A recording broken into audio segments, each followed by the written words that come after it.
This is the Aston Martin Valhalla, 1,064 horsepower, active aerodynamics forged by the F1 team, and a price tag that starts north of $800,000. It's lightning fast, packed with more technology than a space shuttle, and is supposed to be Aston Martin's first truly usable mid-engined supercar. But the real question for the sophisticated buyer isn't how fast it is. It's whether this $800,000 British hypercar is a fleeting thrill or a sound, long-term investment. Can this much F1 technology actually feel comfortable on a long-range drive? We found out. For over a century, the Aston Martin badge has stood for tailored British elegance, the ultimate grand tourer. But as we look at this, the all-new 2026 Valhalla, it is clear that era is now in the rearview mirror. This is not a gentleman's GT. It is a true mid-engined hybrid supercar, one of only 999 units worldwide, and the biggest step Aston Martin has ever taken into the hyper-performance elite. The significance of the Valhalla cannot be overstated. It marks Aston's official entry into the most unforgiving segment of the market, directly targeting rivals from Ferrari and McLaren with a technological roadmap straight from the brand's Formula One efforts. For us, and for the discerning buyer in the US, UK, or Nordics, this launch is pivotal for two reasons. First, it demonstrates the brand's commitment to cutting-edge performance. Second, it redefines what a comfortable, high-quality, and valuable Aston Martin investment can look like in the electrified age. Built around a lightweight carbon fiber tub, fitted with F1-derived pushrod suspension, and powered by a bespoke 1,064 horsepower plug-in hybrid system, the Valhalla promises to blend raw, track-ready power with the kind of exquisite ergonomics and build quality that Aston Martin owners demand. But does this hypercar Frankenstein truly live up to the promise? We're going to peel back the layers on the design, analyze the ride comfort, and, most importantly, address the fundamental question.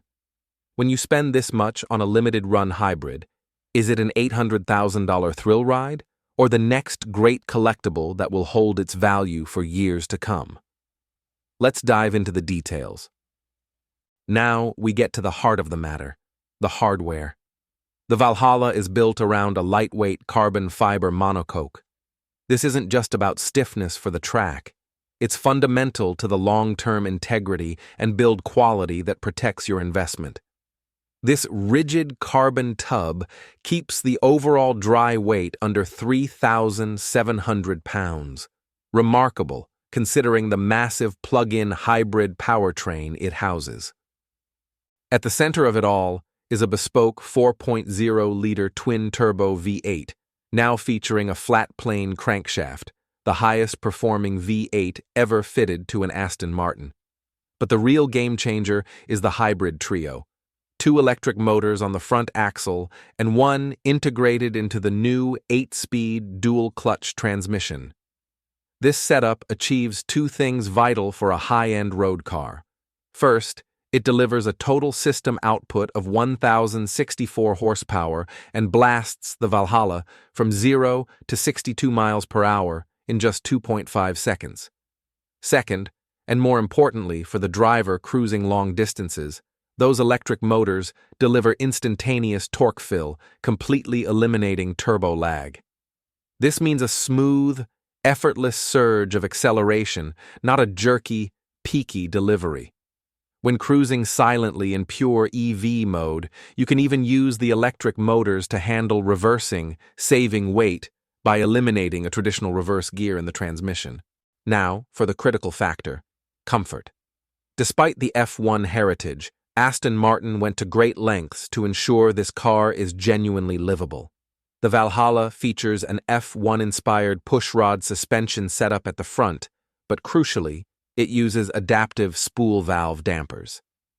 This complex system is mounted inboard to keep weight low and improve aerodynamics, but the key takeaway is its adaptability. It can be ultra-stiff for track duty, yet soft enough in the road settings to soak up the imperfections of a long European drive or a Canadian highway. This is backed up by an essential hydraulic nose lift system, ensuring you don't scrape that precious carbon splitter on a parking ramp. Inside, Aston Martin has focused on apex ergonomics.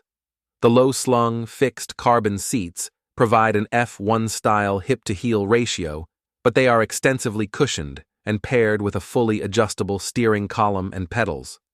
This provides the driver with a tailor-made, supportive environment for multi-hour trips, not just a 10-minute sprint.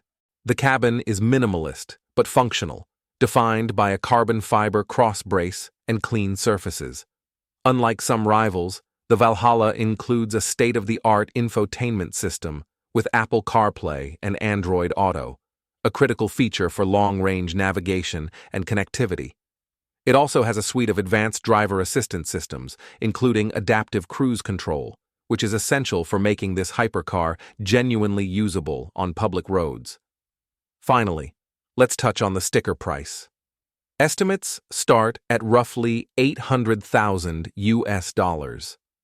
This immediately places it in a different league than the standard supercar segment, but with production strictly limited to just 999 units, the exclusivity is guaranteed.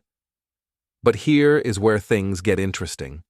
While this car's performance metrics are clearly class-leading, its long-term viability as an investment hinges entirely on its usability and brand desirability. Has Aston Martin succeeded in making a 1,000-horsepower hybrid a genuine alternative to a classic Grand Tourer for the discerning owner?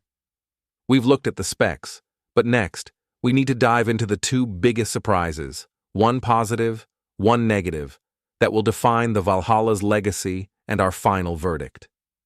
We now move past the spec sheet and into the driving experience, and this is where the Valhalla delivers two shocking revelations. Aston Martin promised a truly usable hypercar, and here is the surprising truth. They delivered. The engineers at Gaydon achieved a kind of Jekyll and Hyde dynamic that is practically unheard of in this class. Flip the drive mode into Sport, and the F1-derived pushrod suspension system, which is capable of extreme track stiffness, loosens up to absorb impacts that would flatten a competing Italian carbon tub. The cabin, insulated by superior British build quality, stays eerily quiet on the highway, especially when the electric motors are handling low-speed duty. This is the key differentiating feature for our audience. For the owner who wants to drive 500 miles across Europe or the American West in a hypercar, the Valhalla is arguably the most ergonomically refined and comfortable one built today. It genuinely respects the notion of a Grand Tourer while wearing a mid-engined suit. But this relentless pursuit of usability comes with a cost, and it's a loss of character. The second major surprise is the V8 engine itself. It has the flat-plane crank design and the top exit exhaust, but when compared to the visceral, screaming V12S of the past, or even the most dramatic V8 rivals, the Valhalla's soundtrack is muted. The dry sump AMG unit, combined with the mandated filtration and baffling necessary for quiet hybrid cruising, means that 1,064 horsepower doesn't roar. It simply accelerates. The sound is an effective, high-tech snarl, but it lacks the hair-raising, dramatic theater that defined previous Aston Martin Halo cars and that owners in this market often pay a premium for.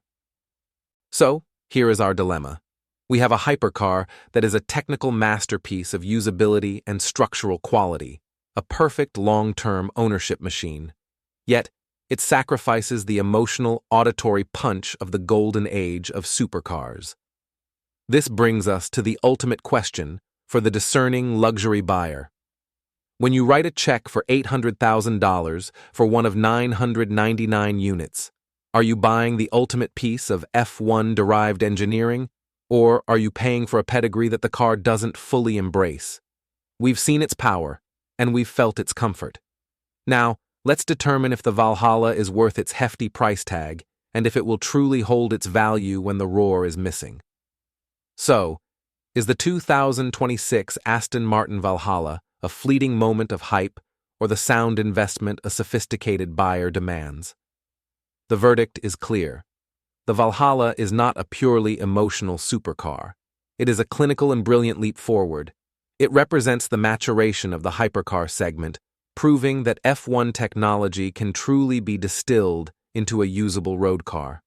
The pros are its unrivaled chassis and build quality for the class, and the superb ergonomics and adaptive suspension that offer genuine long-range comfort. The cons are the high asking price compared to direct rivals, and the muted V8 soundtrack that lacks the dramatic, visceral feel of classic Aston Martins. The Valhalla is for the buyer, particularly in the US, UK, and Nordics, who has owned the loud V12 exotics and is now seeking a more refined, technologically advanced experience. It's for the driver, who views their collection as a functional asset and prioritizes usability, build quality, and demonstrable F1 technology that future-proofs their investment. The limited production number is the golden ticket here, offering a high degree of confidence that the Valhalla will indeed hold its value and likely appreciate in the coming decade, making the high entry price a calculated risk. Aston Martin has successfully launched its first true mid-engined production supercar, moving their brand beyond the Grand Tourer and into a high-tech future. If you are one of the 999 individuals considering this ultimate piece of British engineering, our recommendation is simple. Buy it to drive it, but rest assured, the investment looks sound. We want to know what you think. Does the subdued V8 sound matter when you have over 1,000 hybrid horsepower on tap?